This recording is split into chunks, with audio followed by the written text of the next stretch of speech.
If you're one of those people who love to start the day with a coffee, well, first of all, welcome to the club. And secondly, today we're going to discuss a question you've probably asked yourself at least once. Is it better to avoid drinking coffee on an empty stomach? Your cup of joe can help you feel more alert and less tired. Plus, caffeine may boost your brain function, mood, and exercise performance if you like working out in the morning. But also, the bitterness of this drink can make your stomach produce more acid. Some say it can irritate this organ or even cause some further stomach issues. Some think drinking coffee on an empty stomach is especially bad because there's no other food that can prevent that acid from causing problems to your stomach lining. The truth is, ta-da! There's no research that has found any connection between our favorite hot beverage and digestive problems, whether you drink it on an empty stomach or not. But this is just a general rule. And of course, it's important for you to pay attention to see how your body reacts to coffee, and whether you feel better drinking it before or after breakfast. Where do you store your coffee? If you keep it in the freezer, you should know that this way your coffee stays cold but not fresh, whether you have it as grounds or beans. What you want is to keep it away from light, heat, air, and moisture. That's why an airtight jar might be a good choice, and it's best to keep that jar in a cabinet away from the stove or direct sunlight. If you're a fan of coffee flavor but you still find the taste too bitter, just put a pinch of salt before adding water to your grinds. The salt contains sodium, which eventually makes your coffee less bitter. It's because sodium actually prevents the receptors on your tongue from feeling those bitter flavors. And generally, the simplest and fastest way to breathe new life into your favorite beverage is to add a pinch of cinnamon to the coffee grounds before adding water. Of course, you can get even more adventurous and go with nutmeg, cardamom, or cloves. If you're a fan of creamers but don't like those store-bought ones because of added oils, too much sugar, or some other ingredient you might not like, you can make your own. Add a bit of almond or vanilla extract to your cream together with a pinch of your favorite sweetener. If you prefer a rich texture, go with sweetened condensed milk. Or make yourself a coffee with coconut oil or butter. What a frothy and filling way to start your day. Plus, it's a good way to maintain your energy levels. Speaking of frothy, you can use a French press if you want to froth your milk for your coffee but don't have a frother. Heat up your milk, pour it into the press, take the lid off the cover, and leave only the whisk plunger. Plunge or whisk the milk for a couple of minutes until it froths. Here's a cool fact. When you hear cold brew, it actually refers to a way of making coffee without using hot water. Instead, you let coffee grounds soak in cold water for at least 12 hours, which creates a very smooth taste. You only need a jar, water, and coarsely ground coffee. After you do it, you'll have a strong coffee concentrate that you can drink it as is or add ice, water, or milk to it. You can heat it up too if you want to drink it hot. So, cold brew coffee isn't just for drinking cold. It's a whole different way of making coffee. You can make ice cubes out of coffee, not water. Regular ice is likely to dilute your brew, so your coffee might end up too watery. So, just prepare some coffee, pour it into an ice cube tray, and put it in the freezer.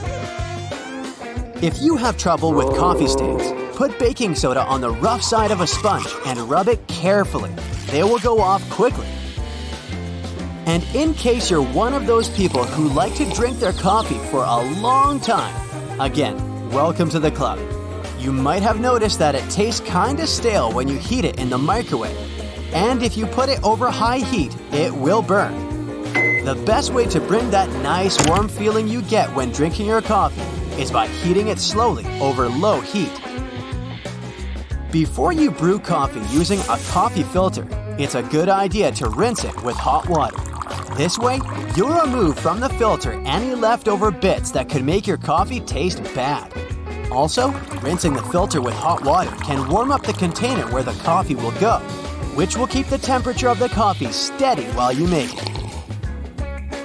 There are things you can do with old coffee grounds, so don't throw them away. For example, it can be an excellent pest repellent or fertilizer.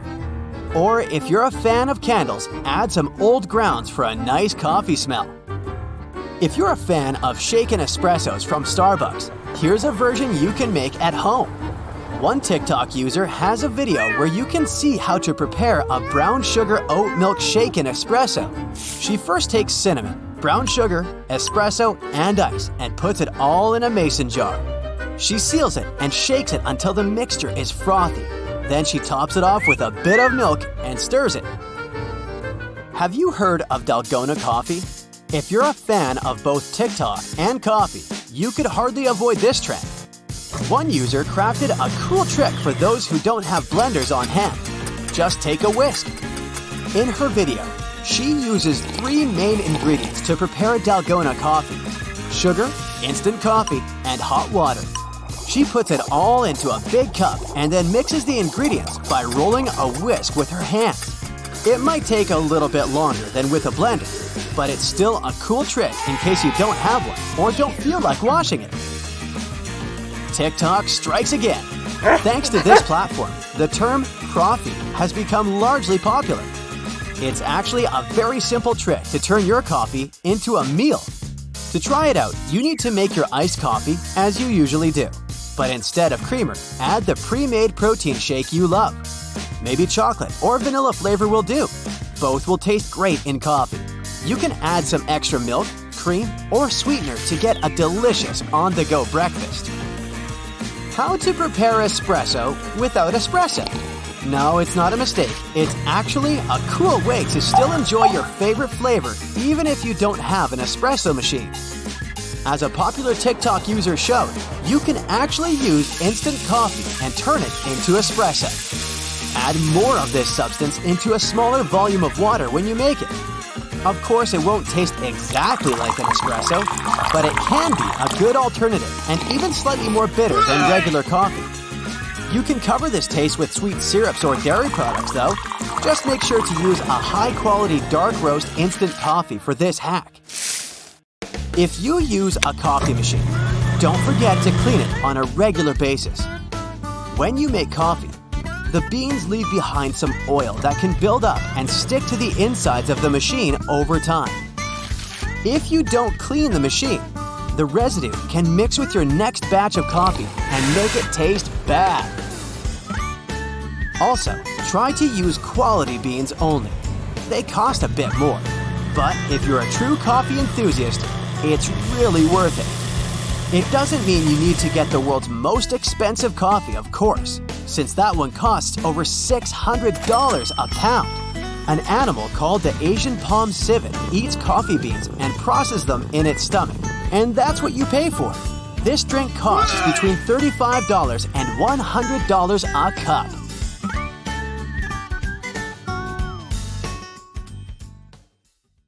That's it for today. So hey, if you pacified your curiosity, then give the video a like and share it with your friends. Or if you want more, just click on these videos and stay on the bright side.